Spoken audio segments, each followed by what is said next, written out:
E aí, torcedor palmeirense, bem-vindo a mais um vídeo aqui do Raiz, do canal Porco Raiz. Sejam todos bem-vindos. Excelente semana para vocês. Tomara que o tempo fique melhor essa semana e que a gente possa se preparar também para no sábado tirar uma vitória sobre o Avaí em casa. Mais um jogo em casa do Palmeiras. A gente vai falar sobre o jogo de ontem, onde não conseguimos sair do empate, mesmo jogando com 2 a mais no finalzinho do segundo tempo e o segundo tempo inteirinho com 1 a mais. Vamos falar sobre isso. Vamos falar também sobre o que estão dizendo aí de um suposto substituto para o Scarpa. Scarpa que não foi bem ontem, a gente vai comentar um pouquinho. E o gol que poderia acontecer, não só do pênalti do Scarpa, mas um gol que eu vou mostrar para vocês que poderia ter acontecido, mas que praticamente ninguém viu essa possibilidade. Então, fica com a gente no Porco Raiz. Peço humildemente o seu like para me ajudar muito. Se inscreva também se não é inscrito, porque tem sorteio de camisa quando chegar a 50k. Queria dizer também que esse vídeo é patrocinado pelo Camisa 9, @C9Misa lá no Instagram, onde você pode comprar mantos assim como esse que eu estou vestindo, tem 10% de desconto. Vai lá, procura o nosso amigo Guilherme, tá legal? Agora, sem mais delongas, vamos para o vídeo de hoje.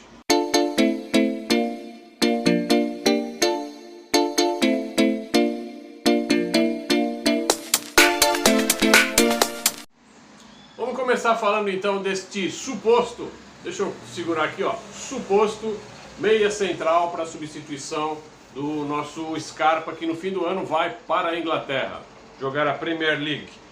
O nome dele é Lorenzo Faravelli, hoje está no Del Valle, ok? É um argentino, meia central, ele tem contrato agora até 31 de dezembro deste ano, tá? E tem um salário baixinho, 50 mil reais. É o que a Leila gosta, é o que o Anderson Barros adora, então de repente poderia vir mais um gringo. Será que nós não temos jogador aqui para dar conta da saída do Scarpa, sabendo que a gente vai ter de volta, né, o nosso querido Veiga, que logo está voltando, que provavelmente não, que em 2023 estará de volta aos gramados para nos ajudar? Será que é hora, né, de trazer um gringo, né, que a gente não sabe se resolve, se não resolve? Acho que temos melhores na base, né, torcedores? Ele tem 38 jogos em 22, 8 gols, 4 assistências. Acho pouco, né? Bom, vou falar um pouquinho do jogo de ontem contra as Tricas lá no Allianz Parque, casa lotada, situação favorável para o Palmeiras ganhar o jogo, né? Clima favorável, torcida animada como sempre, cantando sem parar.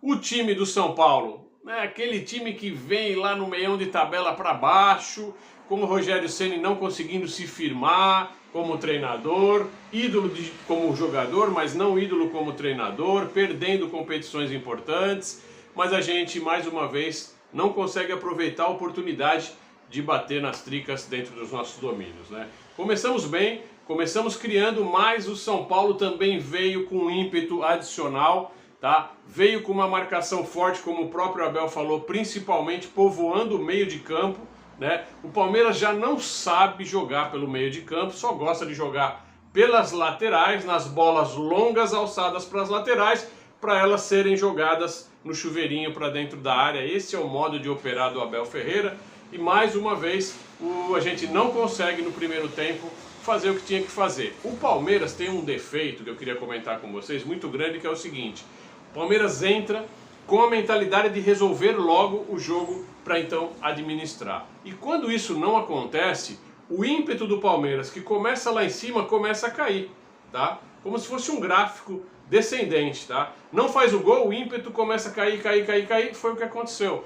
Palmeiras no segundo tempo volta com um jogador a menos do São Paulo, que foi expulso, Ferrarese, no finalzinho do primeiro tempo, e tivemos todo o segundo tempo para jogar com mais um jogador, né? Com um jogador a mais, e a gente não soube aproveitar. Por quê? Porque aconteceu isso.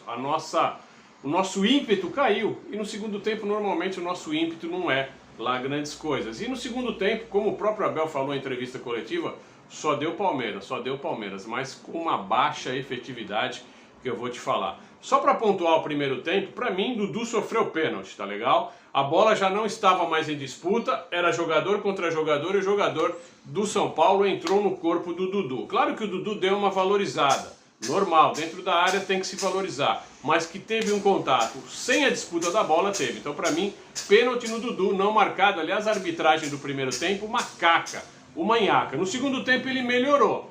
E o legal do segundo tempo é que a Daiane, que estava na cabine do VAR, o chamou para que ele desse aquele toque de mão dentro da área que o Gustavo Scarpa desperdiçou numa belíssima defesa do goleiro do São Paulo, que para mim foi o melhor jogador em campo, foi o goleiro do São Paulo. Um goleiro já mais velho, porém é um cara que de repente pode se firmar, mas é problema dos tricas, não é problema nosso, né? A gente então não teve a efetividade necessária no segundo tempo, tá? E teve uma jogada, logo depois que entrou o Endrick, entrou o Gabriel Menino, o Endrick, etc., que eu achei interessante, eu quero colocar para vocês aí. Dá uma olhada aqui nessa jogada, vou congelar a minha imagem para você ver a jogada e depois a gente comenta.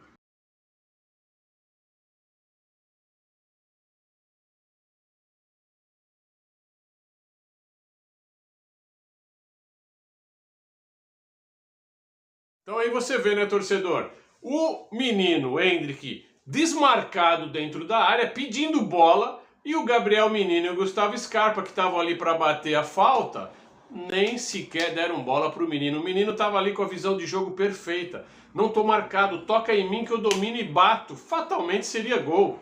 Cara a cara com o goleiro, o cara tem toda a metragem do gol para definir, mas infelizmente os dois lá, ó, não usaram cérebro. Aliás, ontem o Palmeiras não usou muito cérebro, não. O Palmeiras bateu na parede, só jogando pelas pontas, chuveirinho, chuveirinho, chuveirinho, perdeu todas as bolas praticamente dentro da área, na disputa com os zagueiros do São Paulo. E o pior, jogamos contra o time de meninos do São Paulo. Segundo tempo, um time quase totalmente de meninos, e a gente não conseguiu fazer gol e fomos ineficientes, tá? Agora vamos falar o que preocupa daqui pra frente.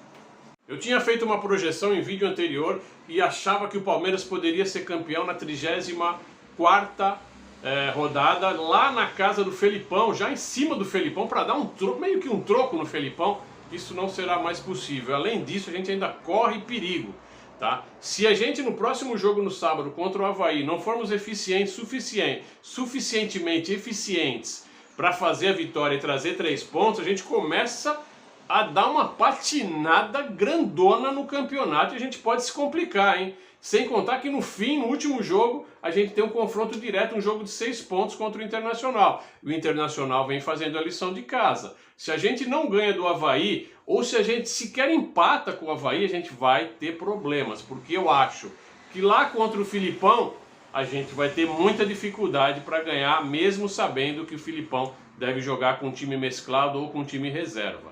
Tá? Que a gente começa a se complicar, porque perdemos 4 pontos vitais nessas 2 últimas rodadas. Então eu acho que se o Palmeiras fizer a sua lição de casa bacaninha, eu acho que dá pra gente ser campeão na 36ª rodada. Eu acho que o Palmeiras acende sim a luz amarela, tá? E ele próprio dificultando a vida dele, porque a gente não depende do resultado de terceiros.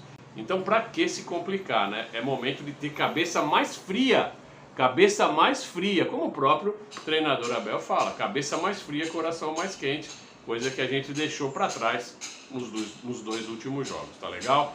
Eu vou deixar hoje uma palavra-chave para vocês que eu acho que reflete bem o momento. A gente tem que ter calma, tá? Coloca aí calma, essa é a palavra-chave do vídeo de hoje, para a gente poder conquistar o Campeonato Brasileiro de maneira tranquila. Vamos parar de ficar desesperado. Vou ficando por aqui, um grande abraço, avante palestra!